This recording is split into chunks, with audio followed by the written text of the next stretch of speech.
It's a little bit breezy outside, so I'll tell you more about it inside. But this old church, it's apparently one of the oldest in the country, and I will tell you all about it in a moment. Right, can you see Snarford Church? Well, this is where my mate Roy lives, just up the road on the main road, and he cut the grass here. Now I first met him, of course, with boating in 2002, and it was only this year that I knew about this, on my doorstep all those years. So, have a look. And there are visitors from around the world come here with the visitors book, quite full, and there are people literally from all around the world, Australia, everywhere.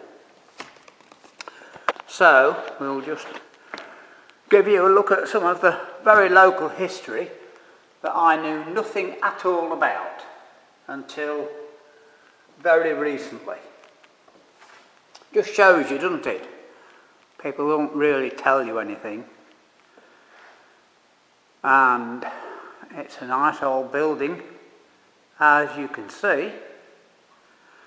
Now, from last time, it's not, by the way, they have the odd service here now. It belongs to the National Trust. I think that's right, anyway. But here's a bit of a dust. We'll show you in there in a moment, because that's the treasure house, as we can call it. So what I'm going to do is just read you a little bit what we can find. There we are. Right, I'll show you that, but I'll read you it. Now, almost alone amid open fields, the Church of St. Lawrence was once the focus of a thriving village, and later the companion of a great mansion. Village and mansions have vanished, leaving only the church and its wonderful collection of monuments to tell their story. I won't read you that bit. There we are, this is another nice bit. I know I've seen it. St. Lawrence's Church was begun in the 12th century, as demonstrated by these late Norman arches within. The oldest part of the tower is the lowest portion. The oldest part, is the lowest portion of the tower. So this is the tower. It's not very big. It's got a nice font, look.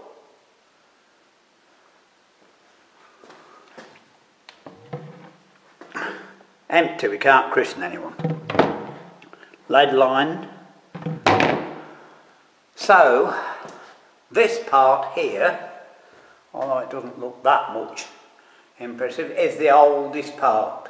So, we can assume, I think, correctly, that this was 12th century. That's 1100 or something. So, you know, it's a few days ago, isn't it? And like I've said, it was only when I came with Roy to cut the grass this year that I've known about this. I mean, marvellous, isn't it, eh? People don't seem to tell you the local history, just like the Fosdyke Canal, 2,000-year-old canal I've told you about a few times and shown you. I don't know. We wonder sometimes. So, I'm just trying to show you little bits and tell you little bits as we go along, without dwelling too long, because it's I don't think these are 12th century. That looks a bit crude, actually, that cross. It looks like a school chair, doesn't it? But I might be wrong. But the benches and pews, they're not, but they're still pretty old and original. But the bit we want to show you, of course, is in here. Because this really is quite fantastic, isn't it? As I say, I never even knew that this was here.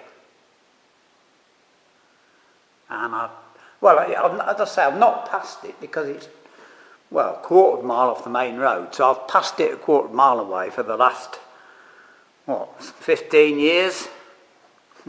Several times a week, sometimes. But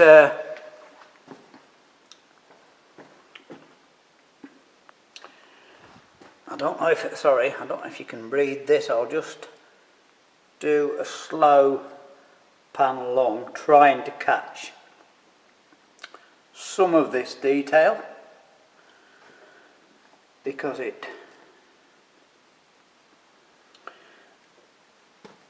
there's too much to show you. It goes all the way around and it tells you who it is in Latin. Look, I think it's Latin, looks like it, but the whole thing is, well, you don't need me to tell you, dear. I'm sure you can see.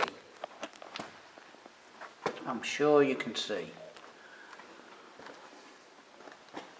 And there they are, look, lying in state, you see?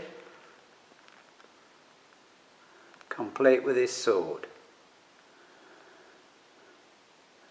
And again, I mean, if trying to get, here, that'll be a good one, I think. Can you see how it's decorated at the top with the figures in each corner?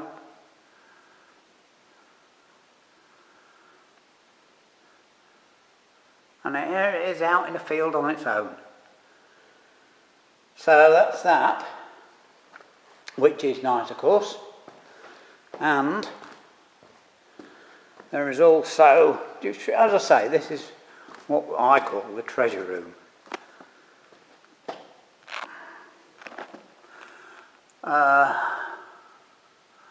Another nice work of art there, as you can see.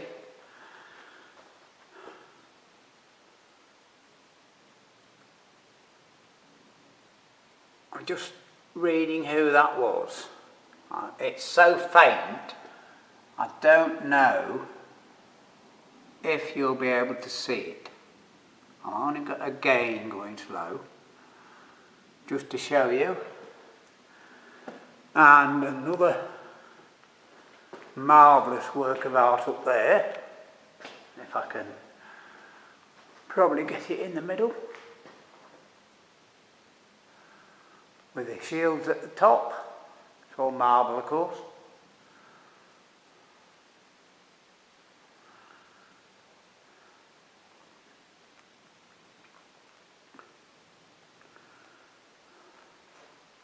Even to the small figures.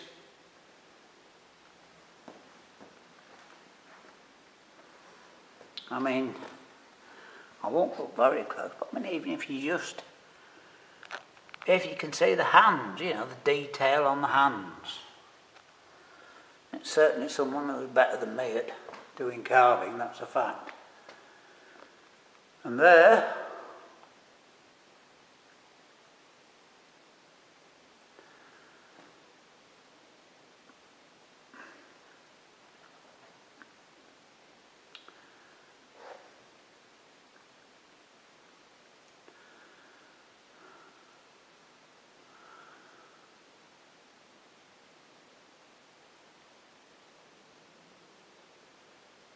and I'm not fairly sure that you won't be able to read that.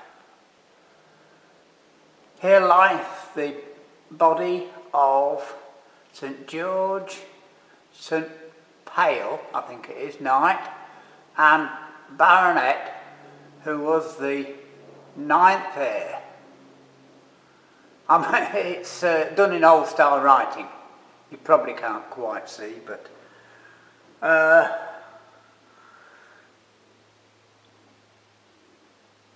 trying to find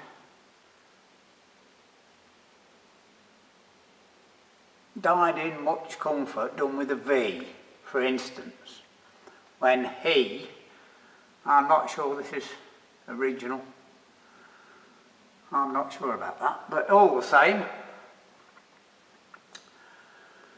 if you can see even the ornaments, you know, the roses around the side, or flowers, whatever they are. And if I come this side, I can show you even the small decoration. Look at that. There's certainly some work gone into this, isn't there? Certainly some work gone into this. So there we are. A piece of history on my doorstep that I never ever knew was here. Well, I hope you've enjoyed this short tour. And another grave here. Didn't realise. You see, there's so much you need to spend a little time. Here lies the body of George Brownlow Doubt, it says, of Snarford, Esquire, that is that, who died 27th September 1743, aged 58 years.